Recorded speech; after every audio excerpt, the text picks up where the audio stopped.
한 몇 년이 지나서 나 사기꾼인데 좀 풀어주십시오. 죄송합니다. 돈 다 갚겠습니다. 이런 경우도 있습니다.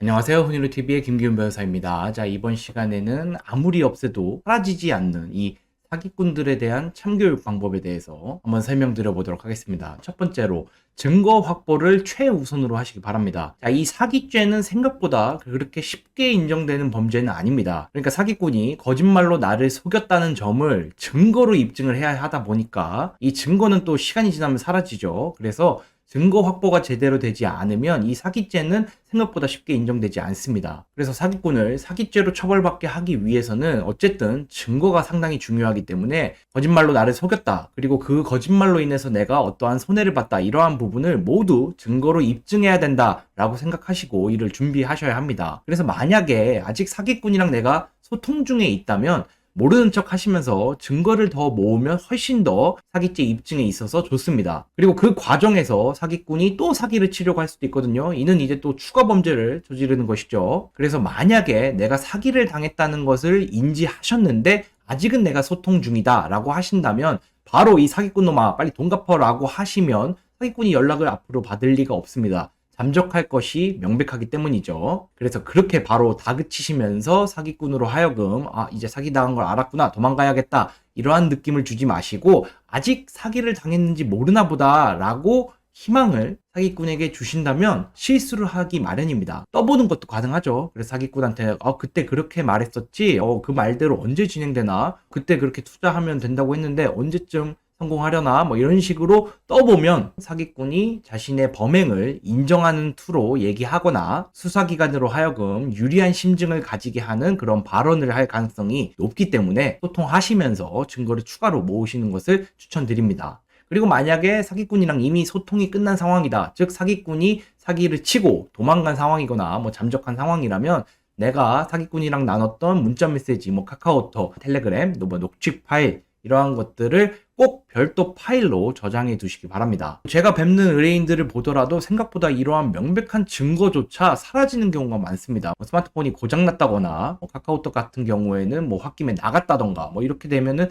복구하기가 힘들 수도 있거든요. 그래서 이러한 증거들은 스크린샷을 찍어서 별도 파일로 저장해 두시는 것이 가장 안전합니다. 그리고 만약에 증인이 있다면 기억이 희미해질 수 있거든요, 시간이 지나면. 그래서 진술서를 미리 받아 놓으시는 것도 중요합니다. 그래서 이러한 증거들을 확보하시는 것은 누구든 알아볼 수 있는 형태로 증거를 만드셔야 합니다. 왜냐하면 수사기관은 사후의 일을 판단하기 때문에 이 증거가 명백하지 않으면 모호하다고 판단할 수가 있습니다. 그래서 꼭 알아볼 수 있는 증거로 확보해 두시기 바랍니다. 그리고 두 번째로는 이렇게 확보한 증거들을 통해 고소와 민사소송을 진행하셔야 합니다. 자, 민사소송과 형사고소 무엇부터 할지는 상황에 따라 달리 판단해야 될 수도 있습니다. 이에 대해서는 제가 영상으로 설명드린 적이 있고요. 자, 사기꾼의 정보를 내가 하나도 모른다면 민사부터 제기하시는 것이 좋을 수도 있습니다. 왜냐하면 민사 과정에서 사실조회 같은 것들을 통해서 사기꾼의 주민등록 초본을 발급받을 수가 있거든요. 이 방법에 대해서도 제가 이전 영상에 설명드린 것이 있으니 한번 참조해 보시기 바랍니다. 어쨌든 고소 진행과 민사 소송은 결과적으로 둘 다 진행해야 하는 것이 맞죠. 그렇기 때문에 내 상황에 따라 어떠한 것부터 진행할지 한번 판단해 보셔야 합니다. 그리고 고소 같은 경우에는 고소장을 작성하셔서 관할 경찰서에 제출하셔야 합니다.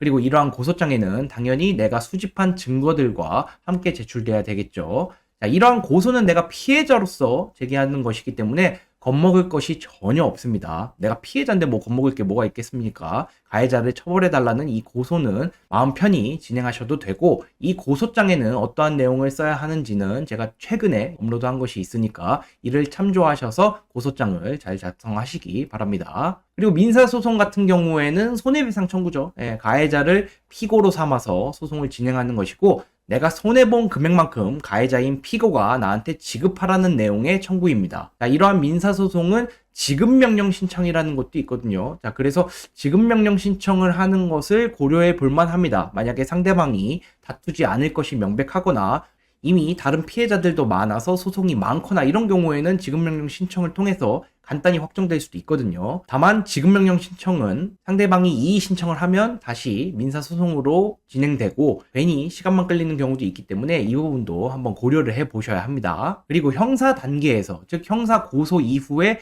합의가 이루어지면 이 분쟁은 끝나는 것입니다. 합의가 이루어진다는 것은 내 피해가 완전히 회복됐다는 것이죠.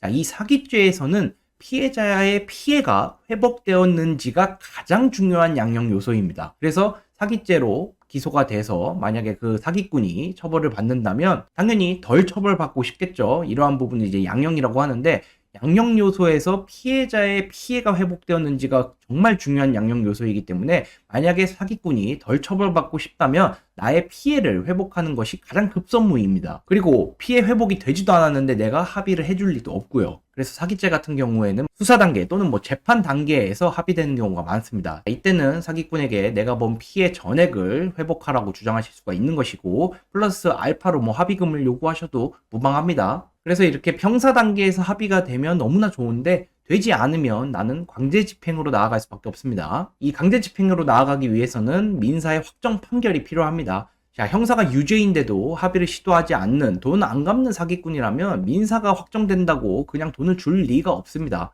그리고 형사가 인정되면 민사는 거의 대부분 손해배상을 그대로 인정하기 때문에 확정 판결 받기도 쉽습니다. 그래서 돈도 주지 않는 이 사기꾼에 대해서는 어쩔 수 없이 확정 판결을 받으셔서 강제 집행으로 나아가야만 합니다. 자, 이 강제 집행은 일단 1차적으로는 사기꾼의 계좌 전부를 압류하셔야겠죠. 그리고 만약에 여기에 내가 추심할 수 있는 돈이 있다면 은행에 가셔서 그만큼의 돈을 추심하시면 됩니다. 그리고 만약에 돈이 없다면 사기꾼이 살고 있는 집에 대해서 유체동산 압류를 진행하실 수 있을 것입니다. 유체동산 압류가 생각보다 상당히 효과를 발휘하는 경우가 있습니다. 우리가 흔히 아는 빨간 딱지를 붙이는 게 이 유체동산 압류거든요. 그리고 이 유체동산 압류까지 했는데도 돈이 부족하거나 별로 회수할 것이 없다면 사기꾼 스스로 내가 어떠한 재산을 가지고 있는지 말을 하게 만드는 이 재산 명시 신청도 고려해 볼 수 있습니다. 그리고 이 재산 명시 신청에 불응하거나 제대로 응하지 않는 경우에는 감치에 처해질 수도 있기 때문에 재산 명시 신청도 보통 거치는 경우가 많습니다. 그럼에도 불구하고 재산도 압류할 것이 없고 재산 명시 신청했더니 재산도 가진 게 없다고 사실상 배째라는 식으로 있다면 적어도 사회생활은 제대로 못하게 만들어야겠죠. 자, 이것이